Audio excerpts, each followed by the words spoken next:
When I went to a luxury hotel for a family trip, my mother-in-law said, "Are you staying here too?" I replied, "No. I'm invited elsewhere," when I pressed button for the top floor in the elevator. "You don't even have a reservation here, and the rooms are fully booked." Her cool voice echoed through the hotel lobby, and for a moment, I couldn't believe my ears. Standing in front of me were my mother-in-law and husband happily chatting at the check-in counter. "What's the point of you coming along on a family trip?" Her piercing gaze felt like it was stabbing straight through me. "I did say I'd be coming along, didn't I?" My voice came out strained, almost swallowed by the ambient noise of the busy lobby. Emily snorted dismissively. "You didn't make a reservation in the first place. How could you possibly expect to stay? Just go home." I could feel the eyes of other guests turning toward us. My ears grew hot, and my heart started pounding in my chest. A wave of shame surged over me, but I fought the urge to lower my head. Giving in would only let them win. How much more would I have to endure to be accepted? My chest tightened with a sense of powerlessness. "Do you know how much a night here costs? It's $2,000 per night. You don't have that kind of money, Meg." My husband's words struck me like a blow to the chest. No matter how hard I tried, I would never be part of this family. Memories of all the times I've been belittled, overworked, and unappreciated flooded my mind. "Someone of your background wouldn't belong in a place like this anyway. Go back home where you belong." Her cruel words pierced my ears, adding salt to the wound. I clenched my fists tightly, holding back the tears that threatened to spill over. "Actually, I've been invited here separately, so don't worry about me." I spoke calmly, though my voice wavered slightly. For the first time, I saw my mother-in-law's face contort with shock. A small spark of triumph lit within me. In that moment, I felt an unfamiliar strength rising within me. For years, I had lived with my husband and mother-in-law under the same roof. My father-in-law passed away several years ago, and my husband had pleaded with me to move him to help his mother. At first, my mother-in-law pretended to be considerate, saying, "Oh, it's fine, dear," but it was only ever directed at my husband. Once we started living together, her attitude toward me changed completely. Initially, she acted kind, saying things like, "It must be tough getting used to this," but that only lasted a few days. She began nitpicking everything I did, from household chores to the smallest details of my daily routine. "This house follows the James family traditions, you know." She treated me as if I were an intruder. My husband, meanwhile, just brushed it off, saying, "Just do as Mom says, and everything will be fine." I was working full-time as a manager in the sales department of a large corporation, having achieved my position at a young age. My monthly salary exceeded $5,000 and I was financially independent. I had hoped my work would be respected after marriage, but my husband's attitude began to shift. Before we got married, he had been so supportive, often saying, "I love how hard-working you are," and even cooking meals when I came home tired. After marriage, however, he prioritized his mother's opinions over mine. Emily's disdain became more apparent. Women in the Jameses family have always been homemakers. She looked down on me for my background, emphasizing her pride in being part of a family of government workers. My parents were ordinary working-class people, my father a local company employee, and my mother a part-time worker. From the very first meeting, my mother-in-law had treated them with thinly veiled contempt. "Oh, be proud that your daughter is marrying into a family of civil servants." She has said this with a fake smile to my parents, making my mother visibly uncomfortable. The insults extended to me directly after marriage. "You'll need to stop working and focus on having children." She often pressured me to leave my job, calling it shameful for James' daughter-in-law to work late hours. Whenever I sought my husband's support, he would only dismiss her words, saying, "She doesn't mean any harm by it." I endured countless stinging remarks after long days at work. "Another wash day at the office, I see." Each jab struck deeper, yet I swallowed my responses, trying to keep the peace. My husband, technically a public servant, worked in a non-regular capacity, something he had hidden from his mother. "Don't tell her, okay? She's always respected Dad's achievements." Knowing the truth would only upset her. I couldn't help but wonder why a lie was necessary, but I agreed to keep his secret. Over time, I realized how deeply my husband's sense of duty to his mother affected his actions. Emily remained completely unaware of his non-regular status, often praising him and envisioning a future grandchild as a true James heir. "When the grandchild comes, they'll be raised to continue the James legacy." Her words were so definitive, as if she alone had decided the future of a child who didn't yet exist. When my husband echoed her sentiments, I felt an overwhelming sense of isolation. "Mom's just thinking ahead. Don't take it personally." My voice was never considered. My opinions never sought. Meanwhile, my daily life revolved around shouldering all the housework even though I worked full-time. Emily rarely lifted a finger, claiming her way of doing things was superior. "I have my own methods, you just handle it." Even my husband refused to help brushing off my requests. That's your role. Why are you complaining? Her constant criticisms only added to the burden. Your cooking is subpar. Your cleaning lacks thoroughness. If you can't even do basic chores, you should quit your job. I'd hoped my husband would intervene, but instead, he joined in the belittlement. Mom's right. You've always been a bit clumsy. Together, they laughed at my expense, their shared derision freezing my heart. Tears no longer came easily. My emotions felt dulled by constant disappointment. Yet, deep inside, a small voice grew louder. This can't continue. I knew I had to change my circumstances, even if it meant facing uncertainty alone. About a year ago, my husband started going on frequent weekend business trips, something entirely new. The sudden change sparked a sense of unease. Whenever I asked about it, he responded with a confident smile, explaining it was a major responsibility assigned to him. It's important work, shows they trust me. Yet I couldn't ignore the growing suspicions gnawing at me. He began buying new suits and wearing cologne more often, behaviors that felt out of character. My instincts whispered what my heart refused to accept: infidelity.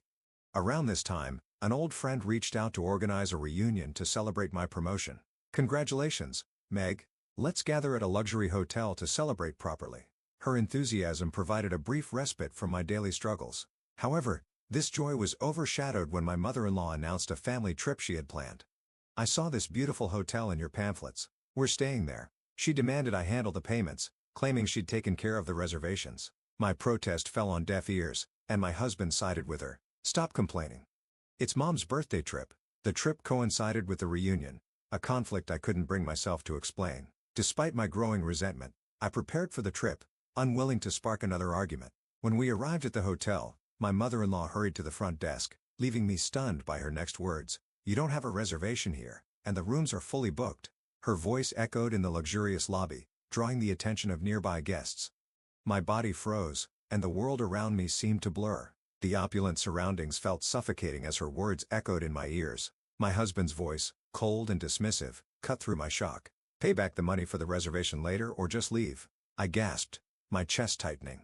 The cost of a single night here was more than my monthly salary, a sum I could never afford on the spot. Emily's smirk deepened as she added insult to injury. Someone like you doesn't belong in a place like this. Just go home. The humiliation burned my cheese as the guests around us murmured, their curious gazes cutting into me.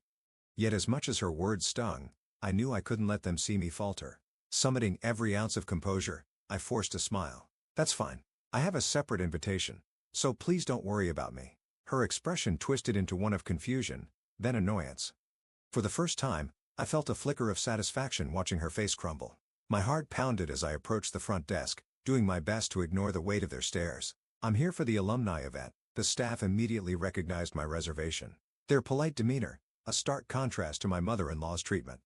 Of course, this way to the exclusive floor. Relief washed over me as I followed them to the elevator. I glanced back only once to see my mother-in-law and husband standing motionless, their shocked expressions frozen in place.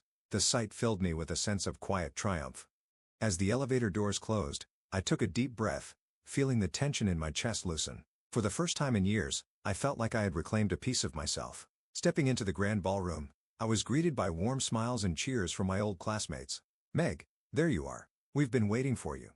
Their genuine excitement brought tears to my eyes, but this time, there were tears of relief and gratitude. Sorry I'm late. Something interesting happened earlier. As I recounted the encounter, my friends listened intently, their reactions ranging from disbelief to outrage. What nerve! They had no right to treat you like that. Honestly, you've endured enough. You deserve better, Meg. Their words of support soothed my wounded spirit, reinforcing my resolve. For the first time in a long while, I felt like I wasn't alone. As the evening progressed, laughter and memories filled the air, erasing the bitter taste of the earlier confrontation. But just as I started to relax, the doors to the ballroom swung open. Emily and her husband stood there scanning the room. The lively atmosphere quieted as everyone turned to look at them. Emily's eyes widened as she took in the luxurious surroundings and the crowd of successful alumni. Her voice, usually so commanding, faltered. What is this? Her face twisted with confusion and a hint of fear. I'm sorry, but this is a private event. Family members aren't permitted unless invited. The firm tone left no room for argument, and for a moment, my mother-in-law seemed lost for words. But I'm her family. I have every right to be here. Her voice grew sharper, but it was clear she was grasping at straws. Family? After the way you've treated her, you think you still have that right? The room murmured in agreement, and my mother-in-law's face turned red. You don't understand. This girl has been nothing but a burden to our family. Her words sliced through the air, but instead of feeling her, I felt a simmering anger rise within me. A burden? My voice, though quiet, carried through the room, silencing everyone. I've cooked, cleaned, and worked tirelessly for your family. Not once have you ever shown gratitude. Emily opened her mouth to respond, but I didn't let her. And yet, here you are, trying to humiliate me in front of my peers. Tears stung my eyes, but I refused to let them fall. Tell me, what have I ever done to deserve this? The room was dead silent as my mother-in-law shifted uncomfortably. Meg, don't make a scene. His dismissive tone only fueled my anger. A scene? You think standing up for myself is making a scene? I turned to him, my voice unwavering. For years, I've endured your indifference. You stood by while your mother disrespected me. My classmates' supportive gazes gave me strength as I continued. And let's not forget your business trips. Should I share the evidence I've gathered with everyone here? His face went pale as a collective gasp spread through the room. What are you talking about? Without hesitation, I pulled out the folder containing proof of his infidelity and placed it on the table. My husband reached for it, but one of my friends intercepted, flipping through the pages with a look of disgust. You're unbelievable. After everything Max has done for you? Emily's shock turned to fury as she rounded on her son. Is this true? How could you do this to our family? Her hypocrisy was almost laughable, but I chose to stay silent, letting them unravel before my eyes. I can explain. His desperate tone only made his lies more transparent. Meg, you don't owe them anything. Not your time, your loyalty, or your patience. Their words emboldened me as I stood tall. You're right, I don't. That's why I'm leaving this marriage and everything that comes with it. The finality in my voice seemed to strike a chord. My husband's shoulders slumped, and my mother-in-law looked like she had been slapped. You'll regret this, Meg. Her threat rang hollow, and for the first time, I felt a weight lift off my shoulders. No. I won't. With that, I turned to my friends, their warm smiles, a stark contrast to the chaos behind me. The room erupted in applause as I walked away, leaving my past behind and stepping into a future filled with hope. My husband reached out, his hand trembling slightly as he tried to grab my arm. Meg, please don't do this. We can work it out. His voice, once so confident and dismissive, was now filled with desperation. Work it out? I pulled my arm away, stepping back to put distance between us. You've had years to work it out, but you chose her.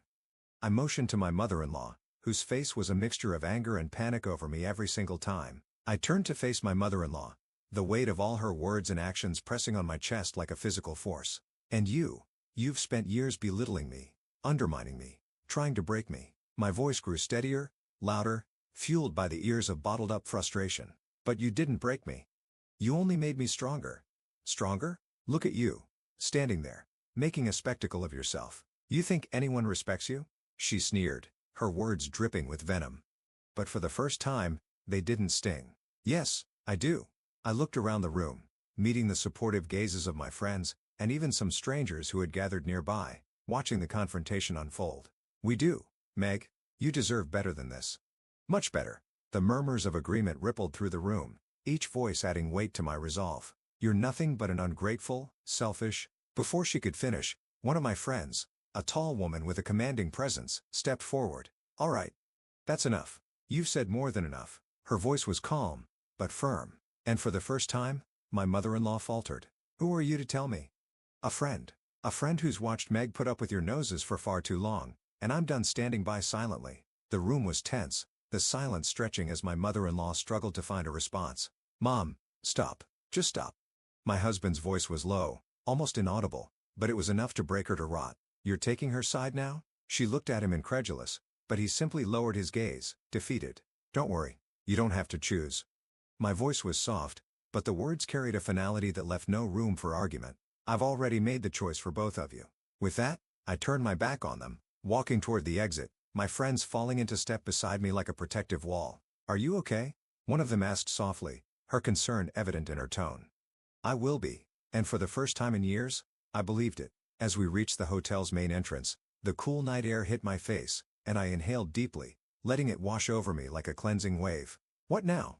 Another friend asked, her eyes searching mine for answers. Now I start over, for me. My voice was steady, my resolve unshakable. The city lights sparkled in the distance, a symbol of the new beginning waiting for me. And as I walked away from the hotel, surrounded by people who truly cared for me, I felt a sense of peace I hadn't known in years. The car ride home with my friends was filled with light chatter, their voices a welcome distraction from the storm of emotions still lingering inside me. You were incredible back there. I don't think anyone else could have handled it the way you did. Oh, I don't know if it was incredible or just overdue. I managed a small smile, but my thoughts kept drifting back to the confrontation. Sometimes, overdue is exactly what's needed. You've put up with enough, Meg. Now it's time for you to focus on you. Her words struck a chord, and I nodded, gazing out the window as the city lights blurred into streaks of gold and white. So what's next? Do you need help packing, finding a place? You know we're here for anything. Their offers of support brought a lump up to my throat. For so long, I had felt alone, trapped in a house that never felt like home. Now the idea of starting anew felt both exhilarating and terrifying. I'll figure it out, but knowing you're here means everything. My voice cracked slightly, but I didn't mind. Vulnerability felt safer now, surrounded by people who genuinely cared. We've got you, Meg, whatever you need. As we pulled up to my apartment complex, I took a deep breath before stepping out of the car. Do you want us to come up? No, it's okay. I think I need some time to process everything, but thank you. Really. They hugged me one by one, their warmth, a stark contrast to the coldness I had grown accustomed to over the years. Once inside my apartment, I leaned against the door, the silence almost deafening. The memories of the evening replayed in my mind, each moment sharpening my resolve. I walked to the bedroom, pulling out an empty suitcase from the closet. Time to pack.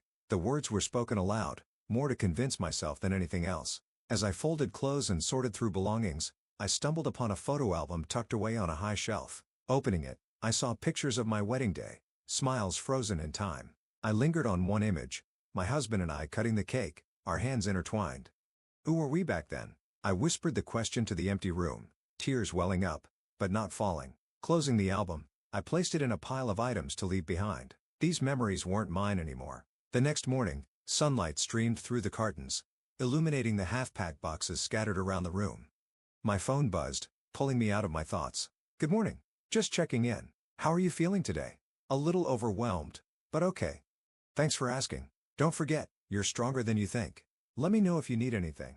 I smiled at the message, grateful for the reminder. Just as I was about to continue packing, there was a knock at the door. My heart skipped a beat. Who could it be? Peering through the peephole, I saw my husband standing there, looking disheveled and nervous. I hesitated, my hand hovering over the doorknob. Finally, I opened the door a crack, just enough to see his face. Meg, please, I need to talk to you. His voice was barely above a whisper, but I could sense the weight of his words. I don't think we have anything left to say. Just 5 minutes. That's all I'm asking for. I steadied him for a moment before stepping aside and motioning for him to enter. He stepped inside, his eyes darting around the room, taking in the half-packed boxes and the open suitcase on the bed. You're really leaving? What did you expect? My tone was sharper than I intended, but I didn't apologize. I know I messed up. No, I ruined everything. But, Meg, can we talk about this? Talk about what? How you betrayed me? How you let your mother treat me like I didn't matter? His face crumpled, guilt etched into every line. I know I failed you. I failed us. But I swear, I want to make things right. And what does that look like exactly? My arms are crossed tightly, a barrier between us. I'll cut ties with my mom. I'll go to therapy. I'll do whatever it takes. Just don't leave me, Meg. His voice cracked, and for a brief moment, I saw the man I had fallen in love with. It's not that simple. Why not? We've been through so much together. Doesn't that mean anything? His desperation was palpable, but it wasn't enough to erase the years of pain. It did. It meant everything. But you let it all slip away. I was stupid, blind to what I was doing to you.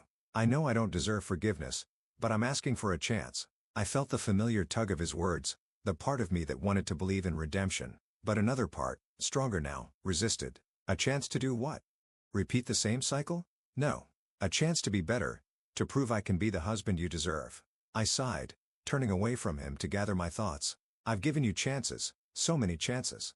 Each time, I hoped things would change, but they didn't, and I can't keep doing this to myself. He reached out, but I stepped back. The space between us, a physical reminder of the emotional distance that had grown. Please, Meg, don't let this be the end. I looked at him, really looked at him, and for the first time, I didn't feel anger or sadness. I felt nothing. It already is. The finality of my words hung in the air, and I saw the realization draw in his eyes. I don't know how to fix this. Maybe that's the point. It's not something you can fix anymore. He nodded slowly, his shoulders slumping as he made his way to the door. I'll always regret what I did to us. He paused, looking back one last time. Goodbye, Meg. The door closed softly behind him, leaving me alone in the quiet apartment. I sank onto the bed, the weight of the moment